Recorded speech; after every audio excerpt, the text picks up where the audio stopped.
खबरों में बने रहने के लिए बेल आइकन दबाइए और हाँ, फर्स्ट इंडिया को सब्सक्राइब जरूर। बीजेपी प्रदेश अध्यक्ष सतीश पूनिया के खिलाफ विशेषाधिकार हनन का नोटिस दिया है। विधायक संयम लोढ़ा ने विधानसभा सचिव प्रमिल कुमार माथुर को नोटिस पेश किया। विधायक संयम लोढ़ा ने कहा कि विधानसभा के 23 सदस्यों के खिलाफ बिना नाम जाहिर किए झूठे आरोप लगाए गए। इससे विधानसभा की प्रतिष्ठा को कलंकित करने का प्रयास हुआ है। बिना किसी प्रमाण के सदस्यों के खिलाफ इस तरह के आरोप लगाना गलत है। संयम लोढ़ा ने कहा कि सतीश पूनिया ने अपने इस आचरण से राज्य विधानसभा और उनकी सदस्यों के विशेष अधिकार का हनन किया है। आपको बता दें कि एक खबर का हवाला देते हुए संयम लोढ़ा ने नोटिस दिया है और बताया गया है कि सतीश पूनिया ने बाड़ीबंदी के दौरान 23 विधायकों को खान रिको में प्लॉट और कैश ट्रांजैक्शन के आरोप लगाए थे। और ये सुपर एक्सक्लूसिव तस्वीर हम आपको दिखा रहे हैं। तस्वीर उस वक्त की है जब ये जो शिकायत है वो यहां पर दी गई थी। संयम लोढ़ा जी हमारे साथ जुड़ गए हैं। संयम जी, जो आपने शिकायत दी है उसमें आपने आरोप ये तो बता दिया कि किस लिए आपने शिकायत दी है, लेकिन किस तरीके की कार्रवाई के लिए आपने कहा है? ऐसा है कि किसी भी व्यक्ति के कथन से या आचरण से राजस्थान विधानसभा की या उसके सदस्यों की गरिमा को या उनकी प्रतिष्ठा को ठेस पहुंचती है, उनकी छवि धूमिल होती है, तो इस तरह के मामले विशेषाधिकार हनन के मामले बनते हैं। भारतीय जनता पार्टी के प्रदेशाध्यक्ष और विधायक सतीश पूनिया जी ने राज्यसभा चुनाव को लेकर के 23 विधायकों पर जो आरोप लगाए हैं कि प्लॉट लिए गए हैं, खान ली गई है, नकद दी गई है, इस सबसे इन सब की प्रतिष्ठा धूमिल हुई है। अतः मैंने ये विशेषाधिकार हनन का प्रस्ताव राजस्थान विधानसभा के सचिव को रूल 157, 158, 159 के अंतर्गत प्रस्तुत किया है। जी, तो सर इसके आधार पर सतीश पूनिया के लिए क्या होगा? उनको माफी मांगनी पड़ेगी या कुछ और होगा? पूनिया जी या तो अपनी गलती मान लें, क्षमा याचना कर लें राजस्थान की जनता के सामने कि उन्होंने दुर्भावना से और राजनीति से प्रेरित होकर के ये आरोप लगाए हैं, इस तरह का कथन व्यक्त किया है। जी, नहीं तो विशेषाधिकार हनन समिति मैं ये सुनिश्चित करूंगा कि उनके खिलाफ कार्रवाई हो। तो सर आप ये मानते हैं कि जो आरोप लगाए गए वो पूर्णतः झूठे हैं? बिल्कुल बेबुनियाद है, वाहियात है।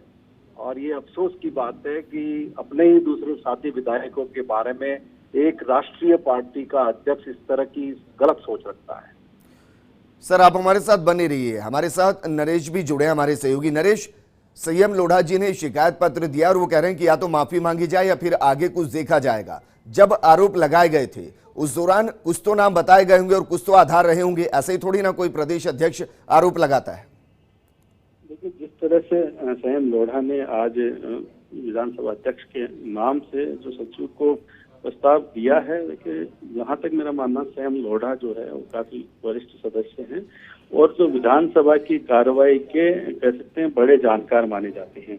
ऐसे में उन्होंने बिना सोचे समझे या बिना किसी दुख के या बिना नियमों के कभी वो इस तरह की कार्रवाई नहीं करते। उन्होंने काफी सोच समझ के प्रस्ताव है वो दिया है और जैसा उन्होंने भी कहा भी है कि इसके दो रास्ते हैं, या तो इन्होंने आरोप लगाए हैं वो उसमें अपनी गलती स्वीकार करे, वरना फिर विशेषाधिकार जो समिति है उसमें मामला जाएगा। और जहां तक संयम लोढ़ा का मैं जहां तक जानता हूं, इनकी जो प्रकृति है नियमों के अनुसार चलने की, उसके अनुसार वो आखिरी दम तक कह सकते हैं जहां तक ले जाया जा सकता है इस मामले को ले जाएंगे।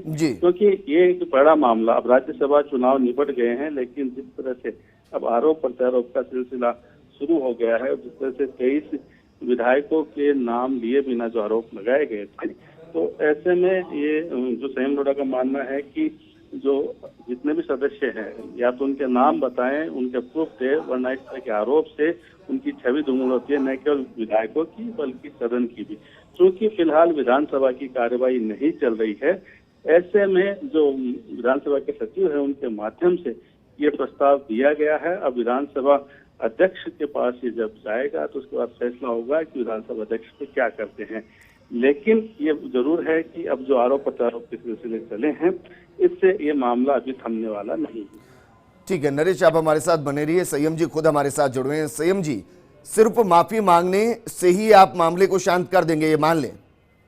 बात यह है कि लोगों के सामने सच्चाई आनी चाहिए, वास्तविकता आनी चाहिए। अगर भारतीय जनता पार्टी के अध्यक्ष के खिलाफ प्रमाण है तो प्रमाण सामने लाएं, और जी। प्रमाण नहीं है तो जो उन्होंने गलत कथन किया है उसके लिए क्षमा याचना करें। जी। प्रजातांत्रिक तरीके से यही बात हो सकती है, और नहीं करेंगे तो फिर विशेषाधिकार हनन समिति के सामने उनको हाजिर होना ही है, और विशेषाधिकार हनन समिति तय करेगी कि उनके गलत कथन के लिए उनको क्या दंड दिया जाए। ठीक है सर, आगे की कार्रवाई आप बता सकते हैं, क्योंकि आपने सचिव को नोटिस दिया है। अब वहां से क्या जो सतीश पुनिया उनके पास कोई नोटिस जाएगा कि आप इसका जवाब दीजिए, आगे की कार्रवाई कैसे रहेगी, विधानसभा के नजरिए से समझना चाहिए। कार्रवाई में माननीय अध्यक्ष जो है वो स्वयं ये निर्णय करके, इस पर करके तो विशेषाधिकार हनन समिति को सौंप सकते हैं जी। कि वो आगे से प्रोसीड करें। और दूसरा ये भी हो सकता है कि जब राजस्थान विधानसभा का नया सत्र अगला चालू हो तो पहले दिन ही मुझे इस पर ये प्रस्ताव रखने की अनुमति प्रदान करें, जिसमें विधानसभा के सदस्यों का मतदान होगा और 10 सदस्य प्रस्ताव का अनुमोदन करेंगे तो ये इस पर विचार किया जाएगा। ठीक है सर, आप हमारे साथ बने रहिए। नरेश, आपसे मैं जानना चाहूंगा, बीजेपी इस पूरे मामले पर कहीं एक्टिव दिखाई दे रही है?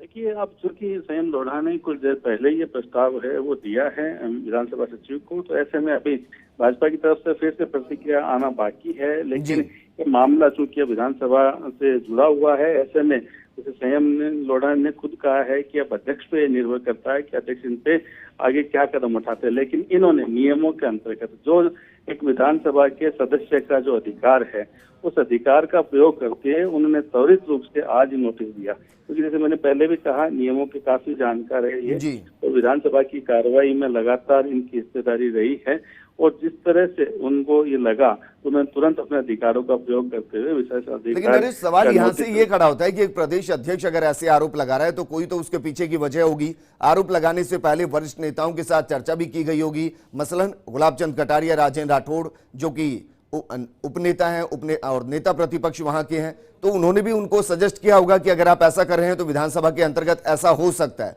तो तैयार तो बीजेपी भी होगी इसके लिए। जी बिल्कुल, देखिए इसके लिए लेकिन विजेंद्र हमें उनकी प्रतिक्रिया का इंतजार करना पड़ेगा कि किस आधार पे उन्होंने आरोप लगाए हैं। और संयम लोढ़ा ने भी ये कहा है कि अगर कोई तथ्य है, कोई सबूत है तो वो जरूर सामने लाया जाए जनता के सामने, किस आधार पे उन्होंने कहा है। और अगर बिना आधार या बिना सबूत कहा है तो फिर विधानसभा में चूंकि ये मामला पहुंचेगा और जब विधानसभा की कार्यवाही भविष्य में होगी, अब संयम लोढ़ा फिर से जो कार्रवाई के दौरान इस विशेषाधिकार हनन का प्रस्ताव रख सकते हैं। लेकिन बड़ी चीज ये है कि देखिए जिस तरह से 23 विधायकों का जो जिक्र किया गया है कि जो कांग्रेस की बाड़ेबंदी हुई थी राज्यसभा चुनाव को लेके, उसमें उनको प्रलोभन दिए, उनका कैश ट्रांजैक्शन हुआ है, जिस तरह की खबर जो है वो मीडिया में आई है सतीश पुनिया के हवाले से।